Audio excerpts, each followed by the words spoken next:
Hi, and welcome to the Newberry Chronicles. This is a podcast where two people read through each and every Newbery medal-winning book, and then we talk about it.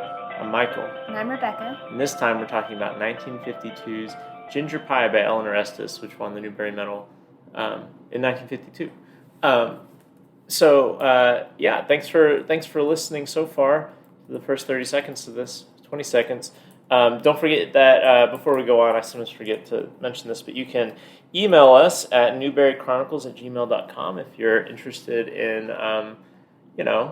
telling us what you think about Ginger Pie or Miss Hickory or any of the other books, or if you're interested in just yelling at us for taking so long between episodes this time. I do want to say, not my fault.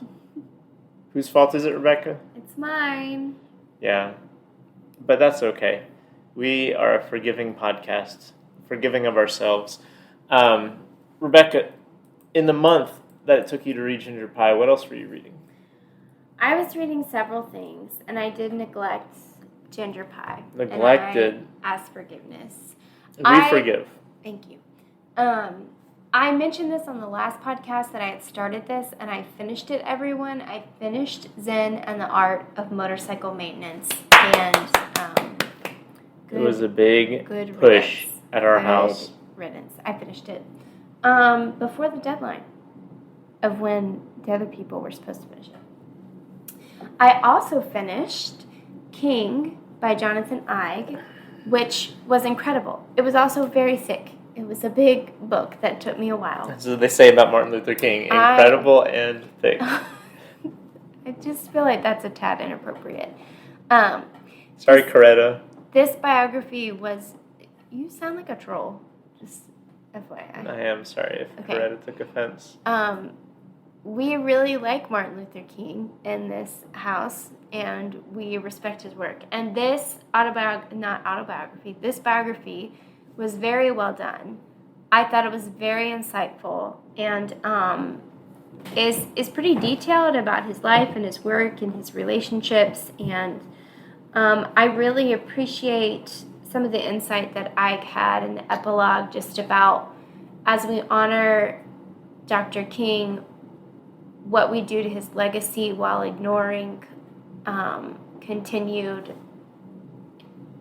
poverty rates and inequities among different classes of people and different races. And I just found what he said to be very honoring of Dr. King's life and work, and very damning of what we do with it and how we portray it in our history books. And telling me that Ronald Reagan didn't have good anti-racist intentions when he created Martin Luther King holiday? Yeah, and there's also a mention of that in the book, of how he didn't actually want to do that, but it prevented him from doing actual things that were going to make a difference for Black people. So I'm floored. Anyway, that was a very good biography. I also appreciated, so I started listening to it, and then I ran out of time and had to return it to the library, and then had to finish reading the physical copy. What I did appreciate about the audiobook is it is read by a Black man, even though it's not written by a Black man. I just appreciated that they use Black voices to tell the story and to speak in the words of King and all of that. I thought that was really well done. And the person who read it, I don't remember his name, but he did a great job. I read two fabulous collections of essays, both by Ann Patchett. One of them was This is the Story of a Happy Marriage, and the other one was These Precious Days. I highly, highly recommend both of those. And as much as I love Ann Patchett's fiction, I think I might like her nonfiction better. I think I'm finally ready to admit that. I just think she's an incredible person, and the way that she writes about everyday things with beauty and grace and honesty is just very compelling. Both of these books made me cry. These Precious Days ends in I was sobbing. I was glad that I was home alone because I was listening to it. And anyway, I highly recommend both of those. I think everything she does is golden, but those two collections are really good, especially if you just like don't want to get caught up in a story, or you don't have time for a story, you just have time for an essay here and there, those are both really great. I listened to them both and then bought both of them physical copies because I'd like to own them. I read a delightful children's book called Ferris by the beautiful Kate DiCamillo. And that book was actually recommended to me by Ann Patchett on her Facebook page through Parnassus Books. So they are friends, and they're both lovely people. And one of her essays in, I think, These Precious Days is actually about how she met Kate and how they became professional colleagues and then friends. So that's just sweet. And it's all about how Kate DiCamillo helped her love children's fiction. And now Ann Patchett has written a children's book. Anyway. Have you read it? I have not. I want you guys to get it at the library when you go if they have it. But okay. Anyway, Ferris was wonderful. It's about this girl's relationship with her grandmother and this ghost that's in their house and how they help the ghost find peace on the other side, and just really exploring Ferris's place within the family. And she has a very chaotic little sister, and it just seemed very reminiscent of things that happen at our house now, except this child is way more chaotic than Posey. So really, she pulled out her teeth with pliers. Whoa! So we don't have that yet, but that's wild. The book itself is fabulous. It's very colorful. It's very sweet. There's a like all of Kate's books have like a pretty central relationship to some type of animal, and she makes me care about animals, you guys. Take notes, Eleanor Estes. I know, we'll get to that. But Ferris was fantastic. It's a very quick read. I listened to it, and the person reading it was fabulous as well. I read Mrs. Dalloway by Virginia Woolf. Didn't we talk about that last time? No, you did, so I'm not going to touch on it, but I enjoyed it. It's good. It's a good book. I also read Anxious People by Frederick Bachman. I think that's his name. The same guy that wrote the book that the movie that Tom Hanks is in was based off of, The Man Called Otto.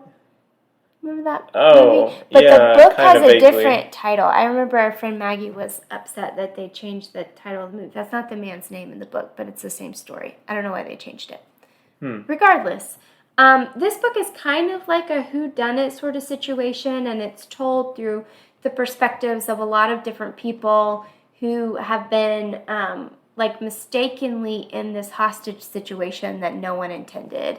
So it's very intriguing. It's very interesting. It's all about these different relationships of these people that build in this one apartment over this one particular day.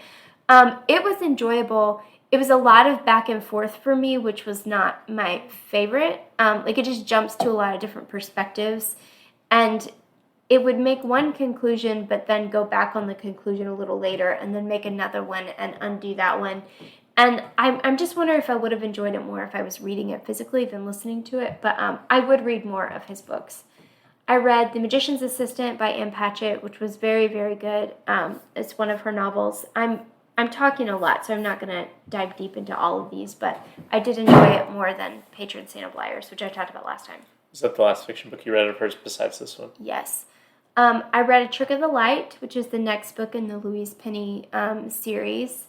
Those are always fun. I can't read a lot of them all at once because I get kind of tired, and you notice some of her patterns that kind of get on my nerves, but those books are still really enjoyable, and I'm glad they exist, and they're fun little murder mysteries.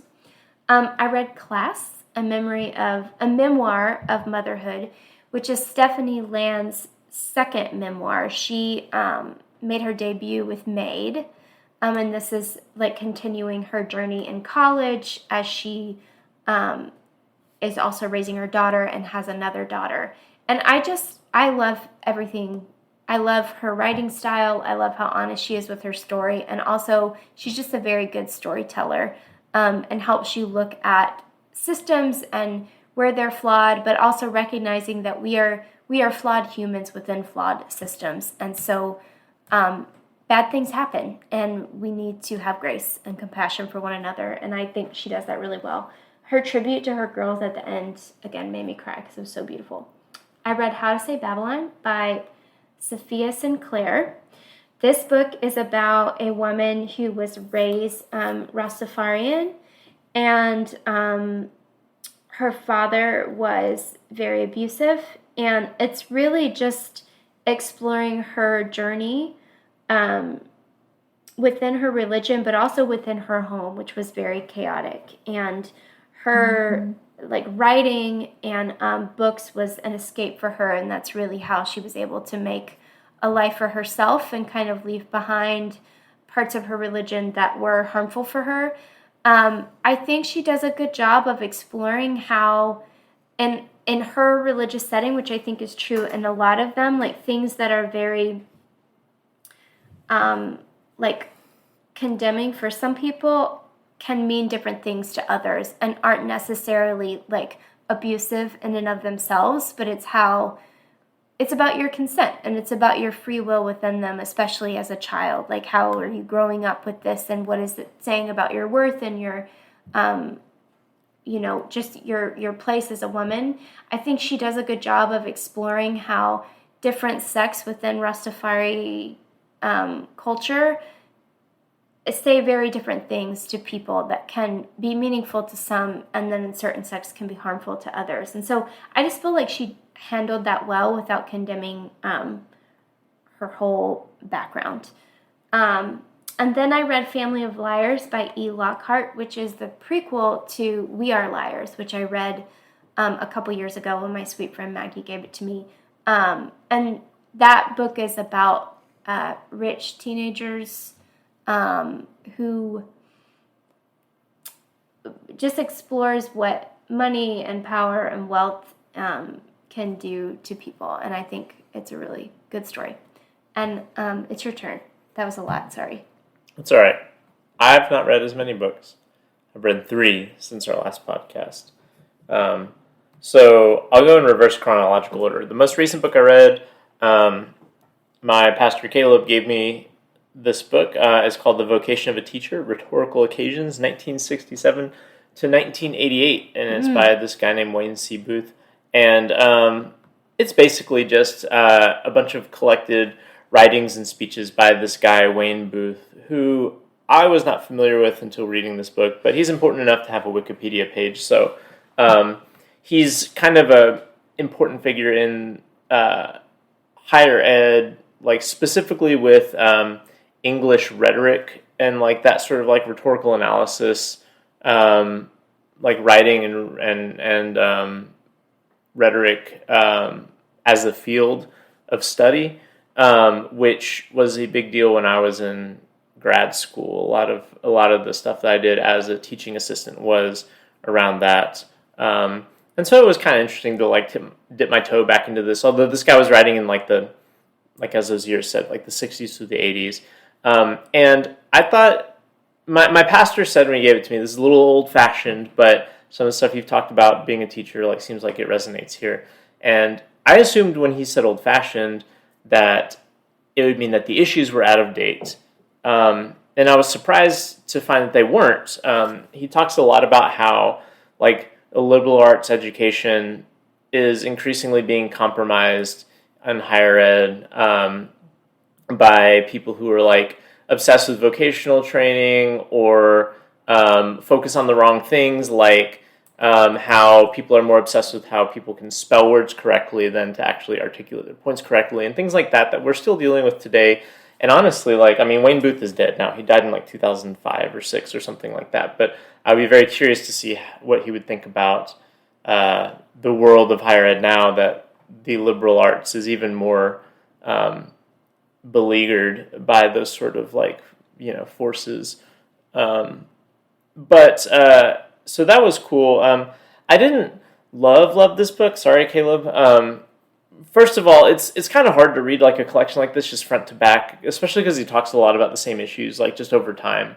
He just had a beat that he followed in academia, and he spoke on that same beat a lot. And so a lot of these essays or speeches kind of covered the same ground, so it got a little tedious after a while. The other thing I didn't love about it, and this is not exactly his fault, but like this is, I think, what my pastor meant, is that he sounds like a mid-century academic, which has been parodied so many times, but like is just an insufferable voice to listen to or to read. Like very like always making references to Aristotle and like classical antiquity. Very bemused, but not especially sympathetic to like youth culture, and like kind of snide about like just like things outside of academia. Like I just I did not enjoy this guy's writing voice, but I say that acknowledging that like the way he was writing is just the way that a lot of people were trained to write as like college or graduate school educated people. Um, and I think I don't know a lot of what he said he seemed very self impressed with, because I think that's like the voice that a lot of like older academics have, and it's not really a character flaw, but I think like it feels out of touch with kind of I think a lot of academics now are intentionally self deprecating, and I don't know. It got a little old to read after a while, but I appreciated the points he made, which I broadly agree with. The next book that I read previous to that was another Virginia Woolf novel. So I guess last time I talked about Mrs. Dalloway, which I was rereading. And this time I read a book by Virginia Woolf that I haven't read before, called Orlando, but Rebecca's read this one. Anyway, I read this one as preparation to the book that we're all three reading, me, Rebecca, and our friend Andrew, which is called The Waves, which I've not started yet. But Orlando is a book that Virginia Woolf wrote, like basically about, it was one of her lovers, right? It's not really about that person, but it was inspired by this person that Orlando's based after her. Right. Yeah. But what Orlando is like, it's like a fake biography. Like it's Orlando : a biography is the full title of the book. And it just reads like an old-fashioned biography for a little while about this guy who's like basically in Elizabethan England, whose name is Orlando, and he's like an aspiring poet, and like falls in love with like a Russian princess, and like just kind of like things seem to be going along like normal, kind of like hobnobs with like Samuel Johnson and William Shakespeare and like the kind of like, you know, like literati of the time. But eventually Orlando, for reasons that aren't really worth going into, like becomes a consulate to Constantinople, and while in Constantinople, basically transforms into a woman with no explanation of why. Well, there is sort of an explanation. The explanation is like these angels come down from heaven and bestow like a new gender upon Orlando. Right. But then Orlando returns to England as a woman, and also apparently has become immortal because like Orlando lives through like the 16th, the 17th, the 18th, and the 19th century, and the book ends at the date of the publication of the book Orlando. And it's just a really odd book. It's a book that doesn't feel odd at first, but like as it goes on, it just becomes increasingly strange. There's apparently this other like literary critic who's also immortal, but is given no explanation for why he's immortal, and Orlando kind of hates him because he's just a crank and like cynical and all that. But it is a very intriguing book, and I'm not exactly sure what to make of it exactly. I mean, I think like obvious thing from a 21st century lens is like, oh, this is about gender and transness and stuff. And I mean, those sorts of things were kind of floating in the periphery of Virginia Woolf's world at the time, but like the way that people thought about gender and, you know, even the idea of being a transgendered person was not exactly the same as what we think of it now. And so it's kind of interesting to read about that. There's some exploration of like when Orlando first becomes a woman, like there's a lot of thoughts about like, who am I? Like now that I'm a woman, like, oh, am I different? And like there's some those sorts of like gender as like a performance or gender as construct sort of thing that you know that a lot of people now talk about that feels really prescient. But there's other things that feel very like locked into like the time period that Virginia Woolf was. And so, you know, like there's a lot of, there are some elements of it that feel kind of like gender essentialist, like Orlando as a person, like her personality changes when she becomes a woman and like things like that, you know, I think that a lot of people now would say like, well, if you change genders, your personality wouldn't change. And also like, it feels very of its time in the sense of it is very situated within the British Empire. everything that Orlando does. Orlando is basically aristocracy. There's a big subplot in the book about like, can Orlando keep her property now that she's a woman? Because she was like landed gentry when she was a man, and now that she's a woman, can a woman keep Orlando's property, Orlando the man's property? And all of those are kind of questions of like feminism, but they're also like questions of the feminism of aristocrats, right? And like Orlando going to Constantinople, like into the Ottoman Empire, like only exists as a function of like kind of imperial reach at the time, not specifically the British Empire, obviously, but like I read apparently that it was really common for British people to go to the Ottoman Empire because like some of the social mores were different there, and so you could experiment with identity and stuff. And again, that's only really meaningful within like the context in which like there are these large empires, that kind of govern huge sections of the world. And like by the time Virginia Woolf was writing in like the late 1920s, like writing this book, like that had begun to crumble. But it was still like the world that she was brought up in. Anyway, it's like a weird book that's like simultaneously of its time, but also feels like something that people would be interested in the 20th century, and someone might write in the 20th century.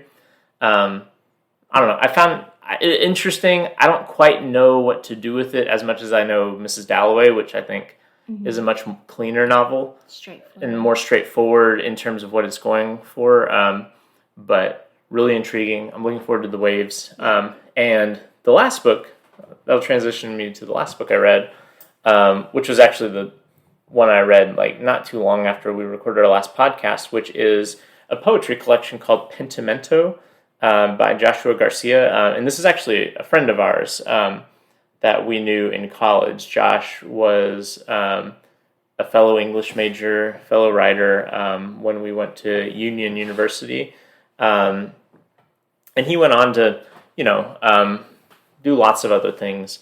He got, a degree at, I think in South Carolina or something, like a graduate degree, and then lives in New York now. But one of the things that kind of like happened in between then and now is he came out as gay and, has really embraced like, that element of himself, which Union being like a private Southern Baptist college. Our undergrad is Union. Correct, right, yeah. The college we all went to, like, that was not something that, like, he could be, like, that out about there without facing repercussions.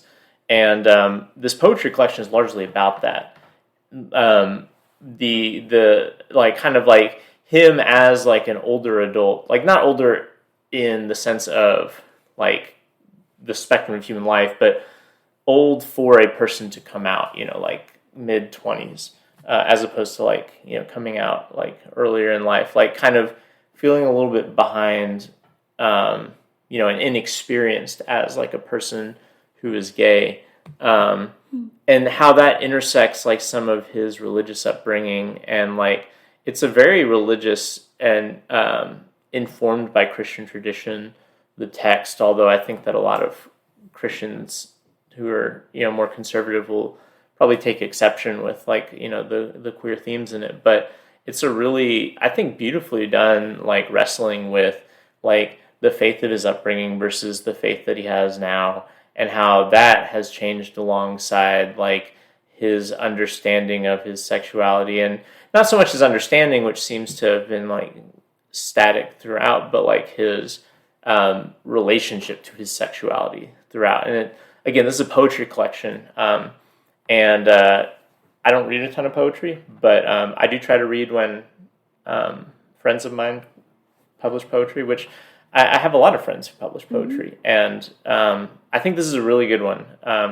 And there's probably no chance that Josh is listening to this, but I really did enjoy it. And I'm sorry if I've explained it wrong, Josh, but I highly recommend it to anyone who those themes sound intriguing. And even if they don't sound intriguing, like I think that like the emotional landscape that it covers is worth wrestling with, especially if you're still within Christianity. It's very reverent, but also very honest about the ways that Christianity as it's practiced a lot, leaves a mark on the people that it deems unclean or, outside. And anyway, pentimento, it's a good one. That's about it. Yeah. Well, let's talk about Eleanor Estes. Eleanor Is that how you say Estes. her name?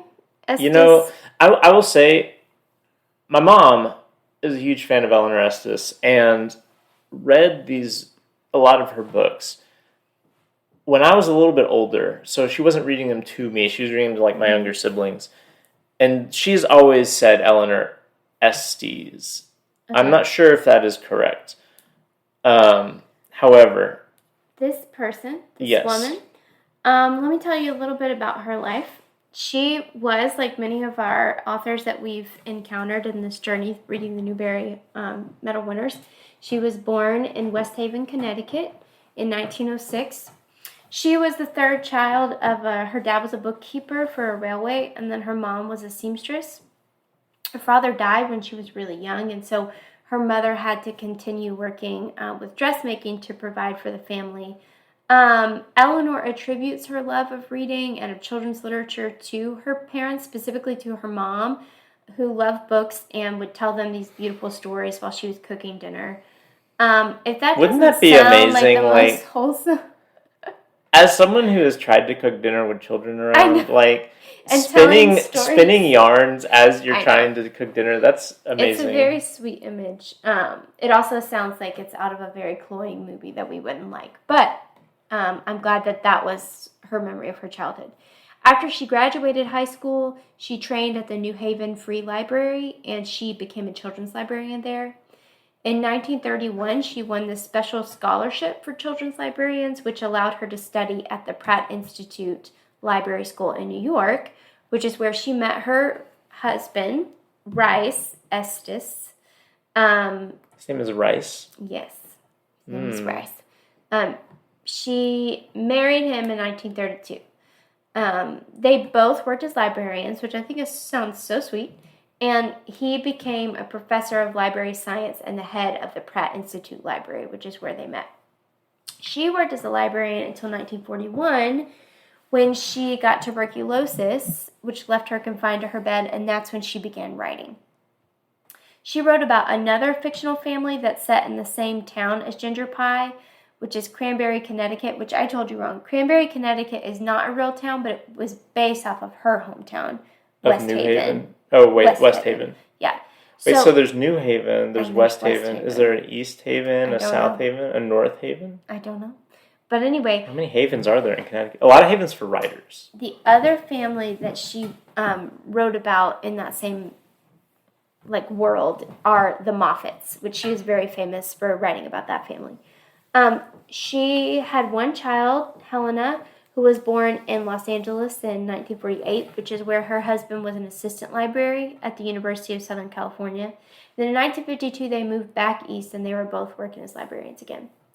She died in July of 1988 in Hamden, Connecticut, at the age of 82. And in addition to winning the Newbery Medal for Ginger Pie, she won many other awards. She won the honor for the Newbery Honor for the Middle Moffat in 1942, and then again won the Newbery Honor for the 100 Dresses in 1944. She also won the Lewis Carroll Shelf Award for the Moffats in 1941. She was a Laura Ingalls Wilder Award nominee in 1970. She won the Certificate of Award for Outstanding Contribution to Children's Literature in 1968 and the Pratt Institute Alumni Medal in 1968. So, she had a full life with a lot of books and a lot of writing and a lot of awards. And why don't you tell us about Ginger Pie? Yeah, so Ginger Pie is about, Ginger is a dog, but it's really about this brother and sister whose names are Jerry and Rachel, who are kids who are like elementary school age kids living in Cranberry, Connecticut, and they want a dog. And Jerry wants a dog. Jerry wants a dog. They already have a cat. They're worried that the cat's not going to like the dog, but eventually they think, oh yeah, I think this cat will probably like our dog. But then Jerry's got to earn money. a whole U.S. dollar to get a dog. And so they work dusting church pews to earn this dollar. They get ginger pie. They have some great times with ginger pie. Their last name is Pie, by the way. I don't know if I said that. But then ginger pie goes missing. And they're not sure where ginger pie has gone. They're really bummed about ginger pie being missing. And eventually they find ginger pie again in circumstances that are spoilers. So I guess if you're spoiler averse, don't listen to this. But it turns out that this family named the what is their name? The Bullwinkles. Yeah. This family named the Bullwinkles. It was not like a large family. It's just a father and his son Wally have stolen ginger pie, put up a beware of dogs sign on their fence that you can't see over, and told stories about this big scary dog that they have to like make sure people don't investigate what's in this fence. But it's just really ginger in behind this fence. And Wally's dad has like roots in vaudeville, and so they're going to run off and become vaudeville performers, and they want ginger pie to come with them and be part of their Broadway act. And at the end of this book, they're leaving and to go be part of the vaudeville act, and Benny, who is the uncle of Rachel and Jerry, but also like a 3-year-old or something, because Jerry and Rachel's mom is super young and Jerry and Rachel's dad is super old, which is a weird thing that they accentuate on. But anyway, as a consequence, they have a very young uncle. But Benny sees that Ginger is there as they're moving and tells everyone and saves the day. And so Benny's the hero, and they get Ginger back. And the Bullwinkles are run out of town or put in jail or something like that. I don't exactly remember what happens to them. I read this book a month ago. And yeah, that's what the book's about. Yeah. Well, Rebecca, what did you think of Ginger Pie?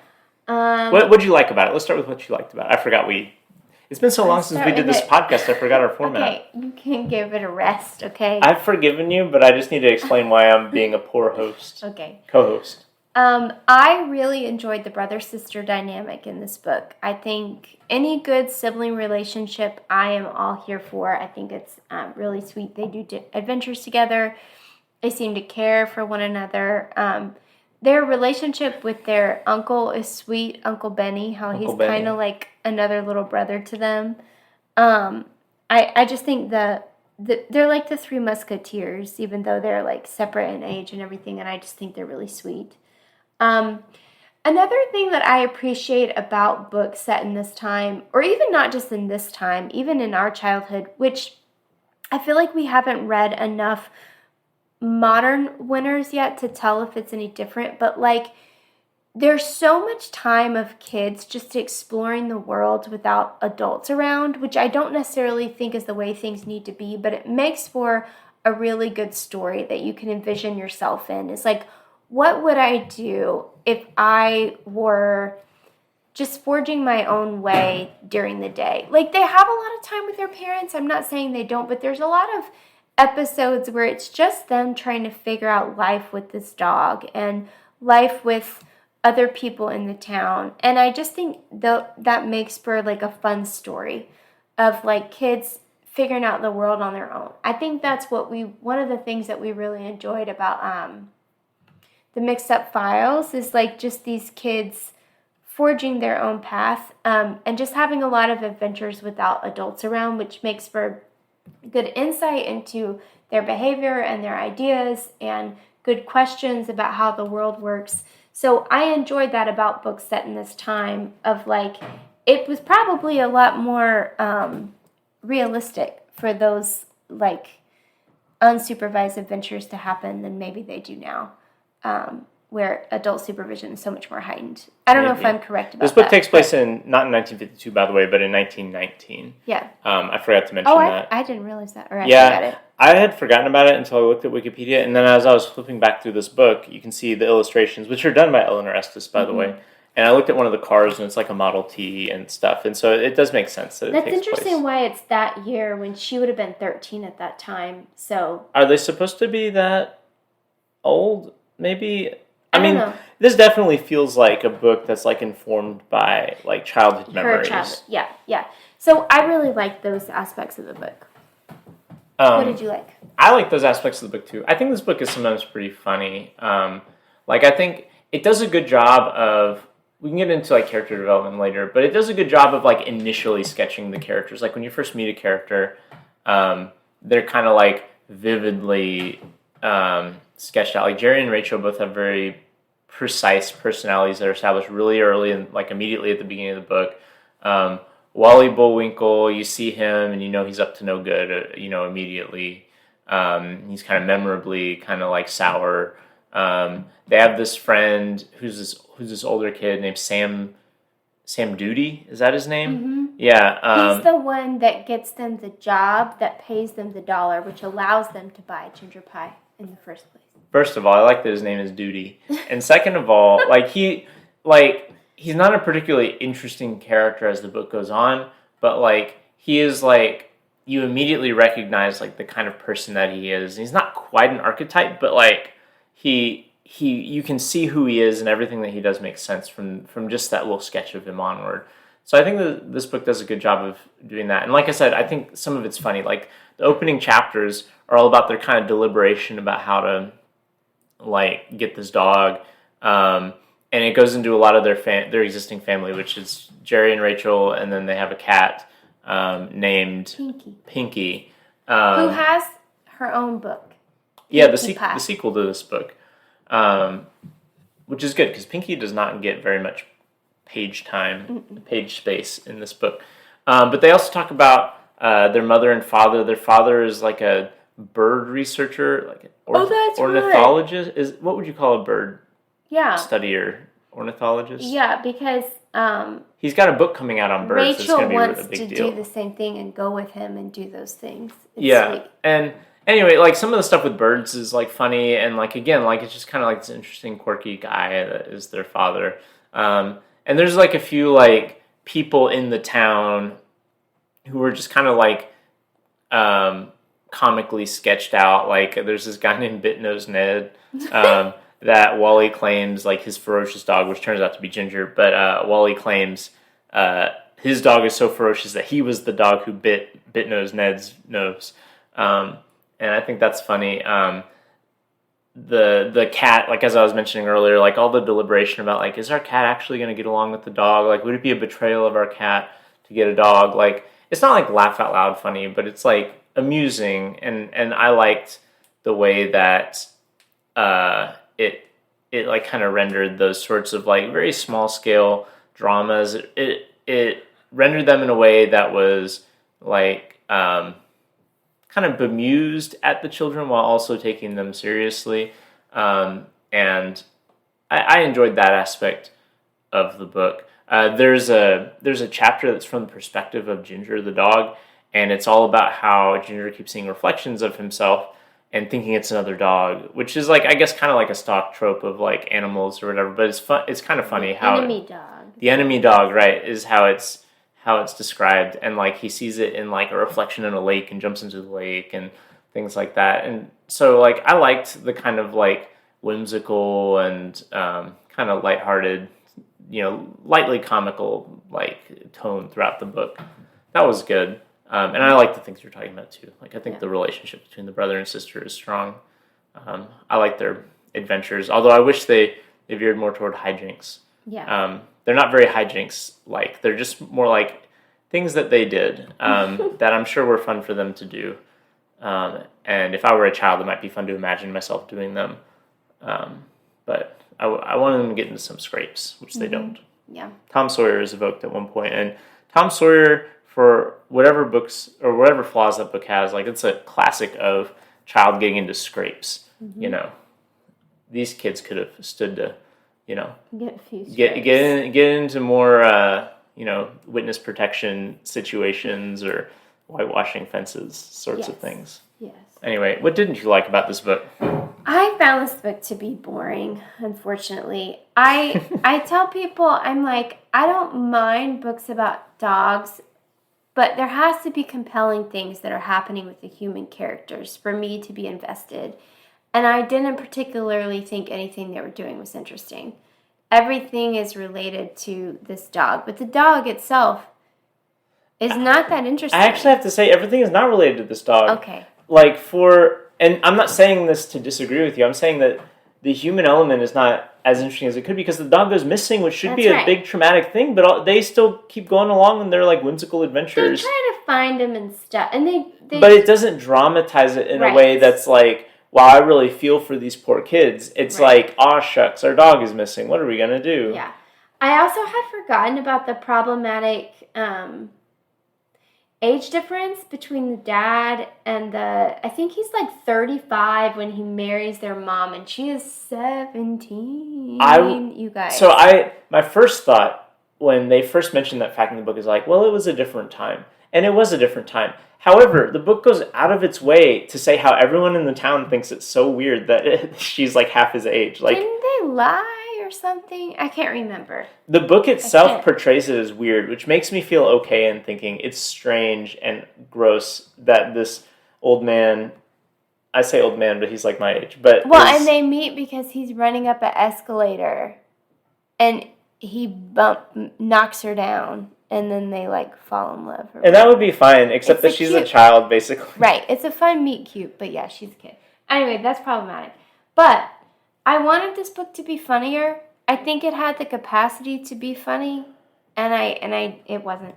I also would have liked to know more things about Wally Bullwinkle, this guy that takes the dog. You kind of get, like, these little glimpses of him all along, but only in terms of, like, he wants to take this dog. He's always just like scowling. I want to know what's compelling about this dog for him. What does he need Ginger for? Like what? Yeah, you have to imagine like they're kind of like a transient family. His dad has kind of like, you know, a kind of like disreputable background, having been in vaudeville, and like he doesn't have a mom that's in the picture. Yeah. And like I can imagine a version of this story that was kind of poignant where he wanted a dog because his life felt like he wasn't cared for, and like he wanted a dog, or maybe he felt like he needed protection, and that's why he put up the signs about like, you know, a vicious dog don't come through. And I do wonder, this is the only book that we've read of her, so I wonder if you meet this family in some of the Moffat's books, or maybe they come back up in Pinkie Pie. I do think there's a lot more space for her to flesh out that character, and I hope that she did.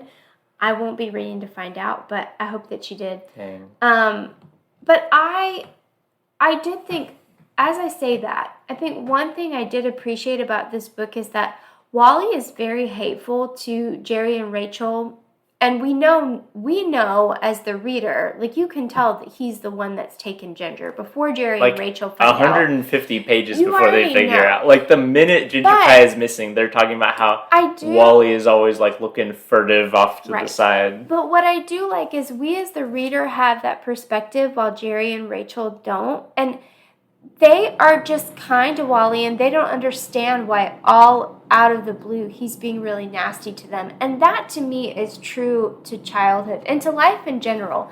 Like people who are jealous of you or think you have something that they need, or they really covet what you want, or they really desire what you have, can often be really nasty to you, and it feel like it's coming out of nowhere. Like, where is this? What have I done wrong?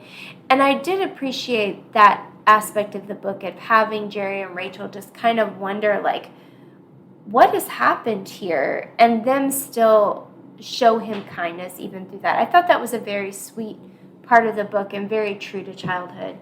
The last thing I'll say is these illustrations were not good. Yeah, she went to library college, not art college, you can tell. I just wish she would have hired an illustrator.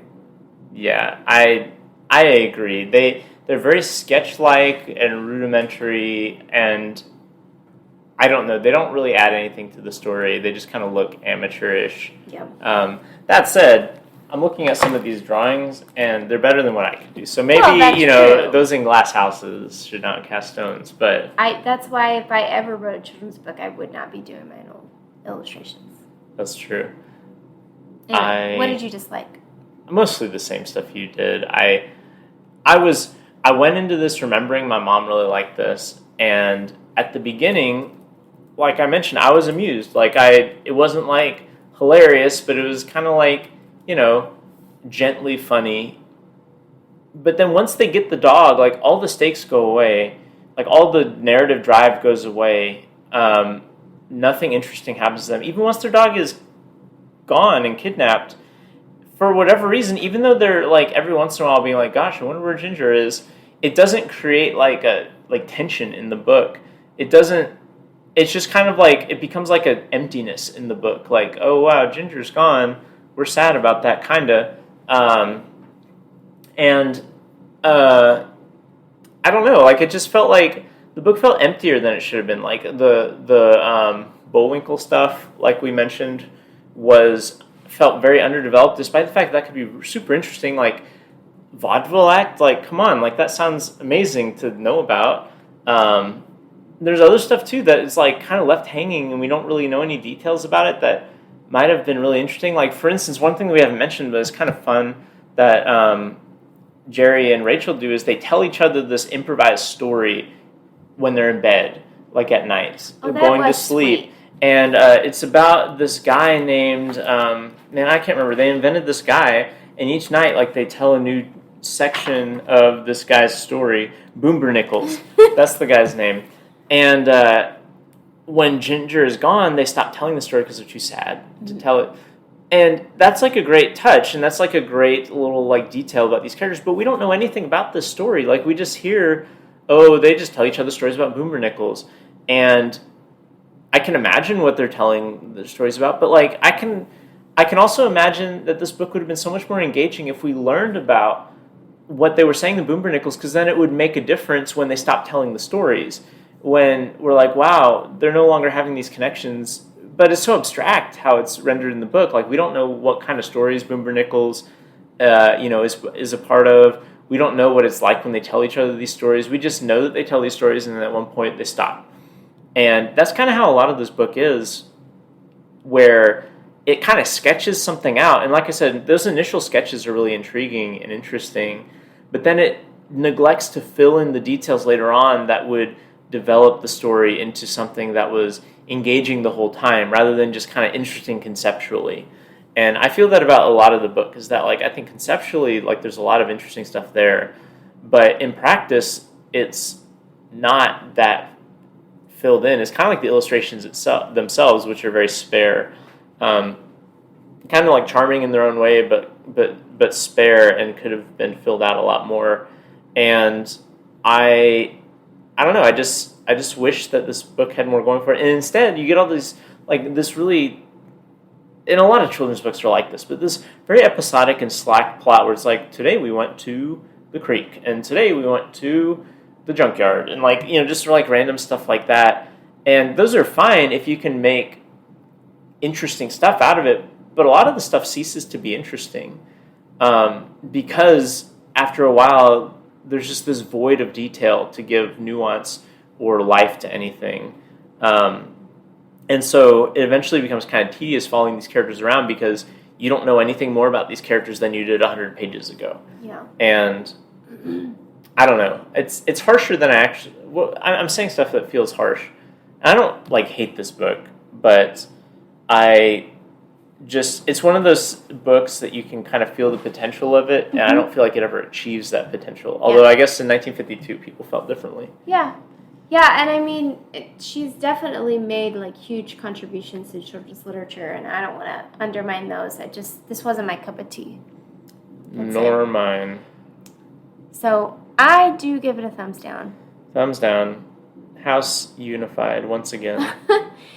But we are happy to announce that we have chosen our next book, which is Island of the Blue Dolphins, which won in 1961. Scott Odell. We have both read that book before and both have fond memories of it. So we're hoping... I don't actually remember anything at all about this book. I remember actually Kara loved this book. This was one of her favorite books. Kara being one of Rebecca's friends from middle school that we keep touch with as adults. But keep touch with. We're friends with still as adults. Just For Anyway. whoever is out there listening Yes. who doesn't know our personal lives, Lives.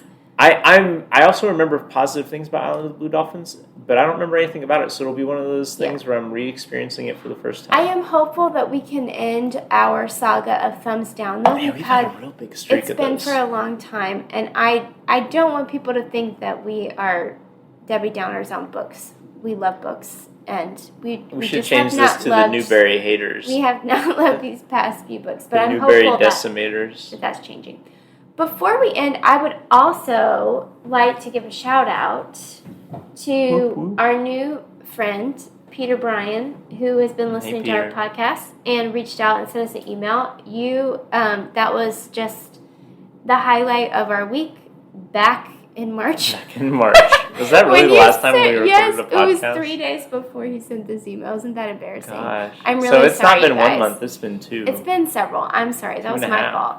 But Peter, thank you for reaching out and sending us an email, and thank you for listening to everyone. You're the first known stranger listening Right. to this podcast. We are appreciative of all of our listeners, but just wanted to give Peter a shout out because he doesn't know us and is enjoying the podcast and sent us an email, and that just made our day. So if there's others of you out there that don't know us, we'd love to get to know you. NewberryChronicles@gmail.com. Yeah. Newberry has 1 R. Email us. That's confused me many a time. Yeah. So I think that's all we have. That's it. Thanks for listening, everybody, especially Peter, if you're listening. If you haven't given up on us yet. Yeah. Anyway, I hope everyone has a good evening. Hope everyone liked ginger pie better than we did. See ya. Bye.